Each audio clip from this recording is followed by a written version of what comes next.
ایک ڈاکٹر صاحب ایک میں کو کمر کا درد ہے، میں سے کھڑے ہو کر نماز پیٹ ہی نہیں کی جاتی، اس کے ساتھ بائیں ٹانگ میں بھی شدید درد ہوتا ہے، سردی اور سفر کی وجہ سے درد شروع ہو جاتا ہے۔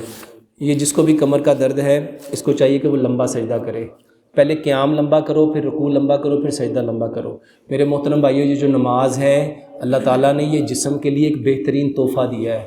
آپ کا قیام، رکوع اور سجدہ اگر برابر ہو گیا، 2 منٹ کا قیام کرو، 2 منٹ کا رکوع کرو، 2 منٹ کا سجدہ کرو، یقین جانو کمر کی درد اسی سے ختم ہو جاتی ہے۔ لمبا سجدہ کرو، اور اس کے ساتھ یہ جو ہلدی دال چینی والا دودھ بتایا وہ لو، اور اس کے ساتھ آج کل جب سردیاں آئیں نا تو میرے محترم بھائیو جتنے لوگوں کو دردیں ہوتی ہیں،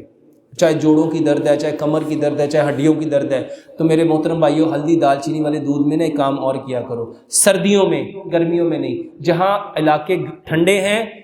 جہاں علاقے ٹھنڈ ہے وہاں پہ یہ لوگ استعمال کریں، جہاں گرمی ہوتی ہے یہ چیزیں گرمی میں اوائڈ کرنی چاہیے۔ سفید تل لو اور السی کے بیج لو،